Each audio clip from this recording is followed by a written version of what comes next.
doctor David Machuca, a quien por favor invito a pasar a la platea.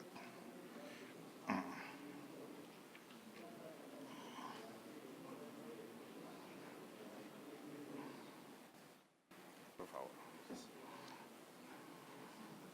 Su conferencia tiene por título Cuantificación e integración de incertidumbres geológicas, económicas y metalúrgicas para vetas angostas en los proyectos de exploración. Un tema muy interesante porque acá en el Perú tenemos muchas vetas angostas y a veces no sabemos cómo calcular los recursos. David cuenta con 13 años de experiencia en modelamiento y evaluación de varios tipos de depósitos, metales y energía usando técnicas tradicionales y geoestadísticas aplicadas a scan, vetas angostas y depósitos auríferos diseminados. Tiene un doctorado en Ingeniería de Minas con especialización en geoestadística. Ha realizado estudios avanzados en geoestadística en la Universidad de Alberta durante sus estudios de doctorado y en la Universidad McGill como investigador de postdoctorado. Ha publicado más de 18 artículos en revistas y congresos y ha impartido cursos básicos y avanzados de geoestadística en universidades y para la industria en Canadá, Perú y Rusia. Me complace presentar al doctor David Machuca y le invito, por favor, a hacer su presentación.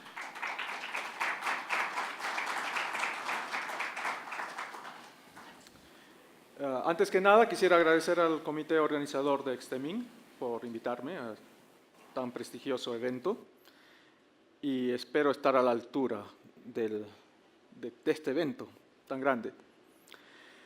Mi tema, como dijo el doctor Cabos, es la cuantificación e integración de diversas incertidumbres en la evaluación de un proyecto de vetas angostas. Mi objetivo en esta charla es presentarles una metodología que se puede aplicar para cuantificar e integrar las diversas fuentes de incertidumbre en la evaluación de recursos minerales y en la evaluación de un proyecto, y presentarlos en términos probabilísticos y económicos. Les voy a hablar un poco de la simulación geoestadística como la base para cuantificar la incertidumbre en la geología y como un prerequisito para análisis Monte Carlo de variables económicas. Y todo esto con un caso de estudio real. Es una veta angostas, no puedo decir ni dónde, ni más detalle de lo que sea imprescindible para los efectos de mi presentación. Voy a empezar con una primera introducción explicando un poco lo que vamos a ver, la importancia de la cuantificación de la incertidumbre. Vamos a hablar un poco de simulación geoestadística, simulación Monte Carlo. Vamos a ver los resultados y discutir las discusiones. Es temporada de huracanes. Hay 5 huracanes en un solo mes, en solo septiembre. Y ustedes habrán visto estos gráficos de tallarines.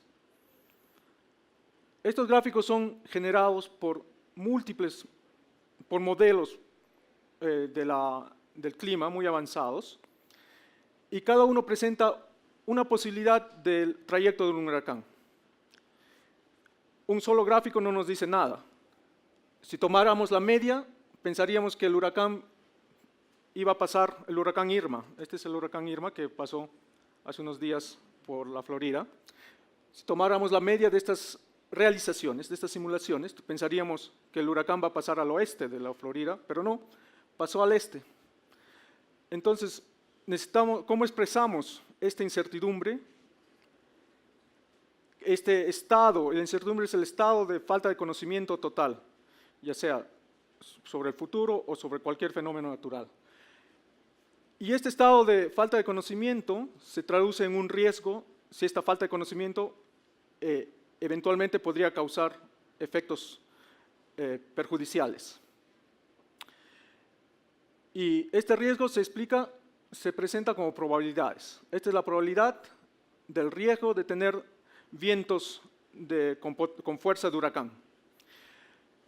Esto mismo que estamos viendo en estos gráficos, vamos a verlo ahora cómo se aplica a un yacimiento minero. Hay muchas incertidumbres en un proyecto minero, no podemos cubrir todas ellas. Al centro está la incertidumbre en la geología, las leyes, el tamaño, nuestra extensión del yacimiento, las características geológicas de nuestro yacimiento, y abarcando todo, la sociedad y el ambiente. Todo empieza y termina con la naturaleza. Pero en esta presentación solo vamos a ver este centro de las fuentes de incertidumbre. La incertidumbre en la geología, en los costos de minado, los costos de procesamiento del mineral y los precios. Solo de eso nos vamos a ocupar, para no hacerlo demasiado complicado ni extenso. Hablemos ahora un poco de simulación geoestadística. Normalmente ustedes trabajan con modelos estimados. Un solo modelo, usualmente suavizados, pero otra técnica es la simulación, que nos permite presentar múltiples escenarios, reproduciendo la variabilidad de las leyes, no suaviza la continuidad de las leyes y permite la evaluación de la incertidumbre. Los datos que vamos a usar, más de 100 taladros que apuntaron hacia una veta angosta de exploración, más de 700 muestras tomadas dentro de la veta y también muestras que en la zona donde debería estar la veta, pero no cortaron ninguna estructura mineralizada. Ahí están nuestros datos. La potencia verdadera, calculada por la inclinación local de la veta. Y datos económicos de precios y costos y recuperaciones recopilados de reportes NI 43101. Antes de ponernos a hacer modelos geoestadísticos, hay que preguntarnos si las coordenadas cartesianas son las mejores para nuestro modelo. La geología no sucede necesariamente en coordenadas cartesianas. Para esto, empezamos con coordenadas originales, las rotamos paralelas al plano vertical y luego, guiados por el centro de la veta, las enderezamos. Con eso nos olvidamos de incertidumbres por la presencia de vetas, quiebres, artefactos que causan la estimación, la simulación, cuando no estamos estimando en línea recta. Los variogramas son más fáciles de modelar y todo esto se puede hacer sin pérdida de volumen en el modelo. Quisiera explicarles un poco más de esa metodología, pero no hay tiempo. Es simple, la verdad. Luego, en nuestras coordenadas enderezadas, calculamos los variogramas gaussianos, porque la técnica que vamos a usar se llama simulación secuencial gaussiana y necesita datos gaussianos. Entonces, nuestros variogramas también tienen que ser modelados sobre datos que han sido transformados a una distribución gaussiana. Los variogramas del oro se modelan en 3 dimensiones, de la potencia en 2 dimensiones. Ya nuestra veta está enderezada, la potencia se vuelve bidimensional, podemos trabajar la potencia en 2 dimensiones. Y el variograma muestra una curva suave, que es de esperar para la continuidad de la potencia. Luego, aplicando la técnica de simulación secuencial gaussiana, realizamos múltiples realizaciones, generamos múltiples realizaciones del oro para todo el modelo de bloque. En este caso, solo estoy mostrando 5 ahí. Y todas estas múltiples realizaciones, las probabilidades acumuladas de estas realizaciones, se ajustan cercanamente a la probabilidad acumulada de los datos, como debería ser en la simulación. Igualmente, la potencia en 2 dimensiones, la simulamos, 50 realizaciones. Ok, ustedes dirán, ahora tenemos potencias en 2 dimensiones, leyes en 3 dimensiones. ¿Qué hacemos con eso? Lo expandimos. Lo expandimos las 2 dimensiones, la potencia que están en 2 dimensiones, se expanden en 3 dimensiones para generar un modelo, un sólido de la veta. No hay leapfrog acá. 50 realizaciones de las leyes, las cortamos con nuestro modelo de potencia, asignamos un tonelaje a cada bloque y luego las integramos en las simulaciones de nuestra beta, leyes y tonelaje. Ya tenemos ahora 50 posibilidades, 50 escenarios para nuestros recursos de la beta. Estos 50 escenarios los podemos representar en curvas tonelaje. A la izquierda está la curva tonelaje sin diluir, y luego aplicando una dilución por volumen, a un volumen de un ancho mínimo determinado de 2 metros. Bueno, primero ponemos las realizaciones, rebloqueamos al tamaño de la unidad selectiva de minado y diluimos. Y vemos que las leyes, el tonelaje de leyes bajas ha aumentado y también se ha alterado un poco la ley sobre el cutoff. Veamos ahora la simulación Monte Carlo.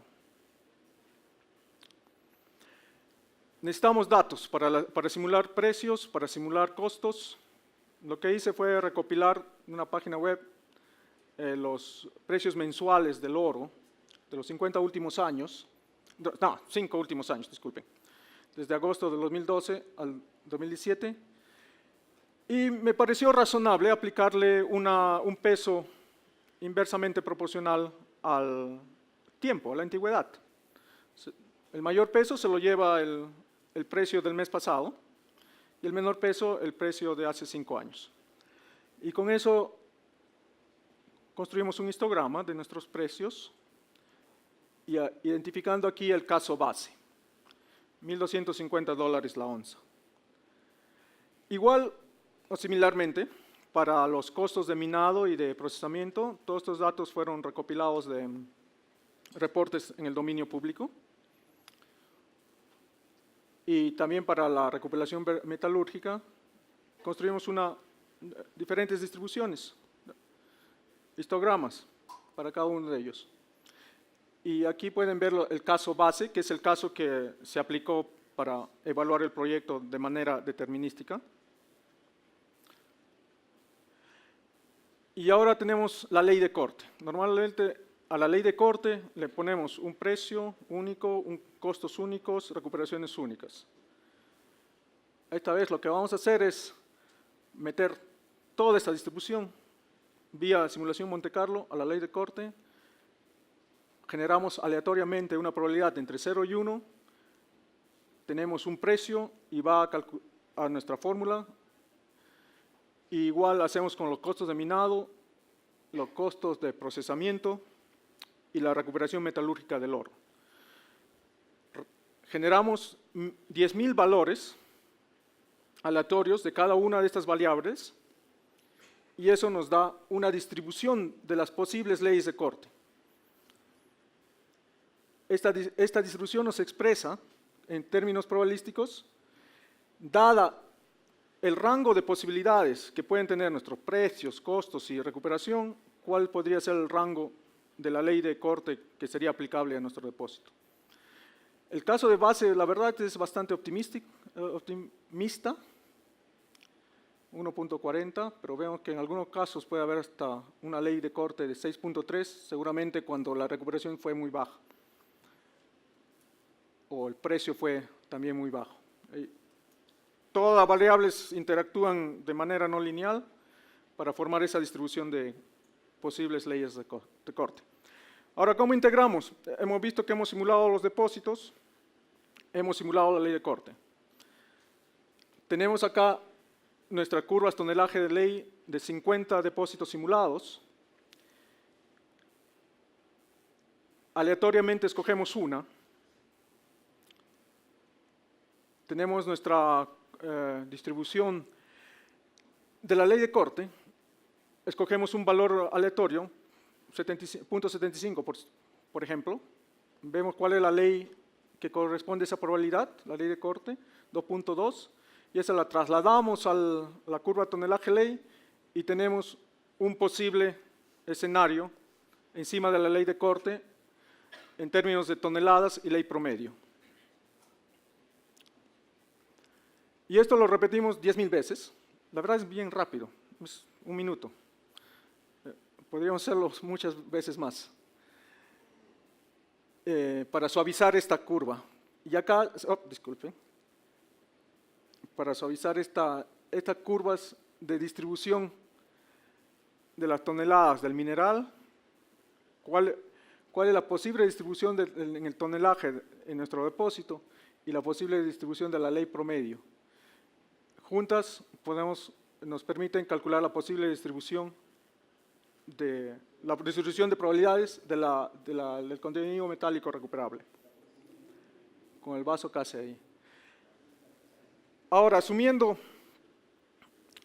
costos iniciales, CAPEX de $45 millones, impuestos, regalías, depreciación, etcétera, y una producción de 1.000 toneladas al día para todos nuestros escenarios, tomando estas premisas, podemos calcular el valor presente neto. Y también se presenta el valor presente neto en una distribución de probabilidades, que nos dice cuál es la probabilidad si uno está buscando un valor presente neto de 120 millones, en este caso de la operación. ¿Cuál es la probabilidad de tener esto? Es como solamente 30% de probabilidades que el proyecto tenga tal probabilidad del valor presente neto. Luego, si aplicamos impuestos, vemos que hay una probabilidad de alrededor de 1% de que nuestro proyecto no sea rentable. Si lo comparamos con el caso base, vemos que nuestro caso base tiene una buena probabilidad de que esté ok, de que esté muy bien evaluado. En este caso, he visto casos en que el caso base aparece en la parte muy optimista de la curva del valor presente neto.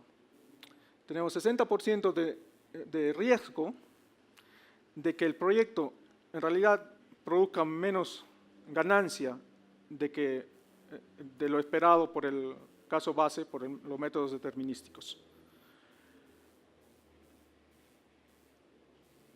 Conclusiones. Vimos cómo se usa la simulación geoestadística para introducir la incertidumbre geológica en nuestra evaluación de proyectos.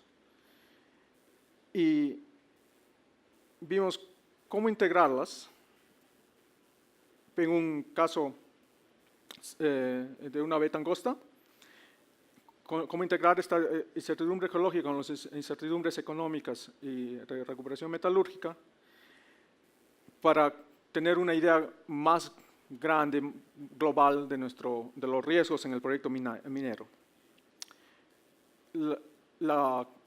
Esta metodología puede ser usada para comparar o analizar cuál es el riesgo del caso base, que usualmente se reporta. Y algo que quisiera incidir también, que la caracterización de la incertidumbre en los recursos mineros no es suficiente con la caracterización de la incertidumbre en las leyes, sino también hay que caracterizar la incertidumbre del tamaño, extensión y forma de nuestro depósito. Muchas gracias.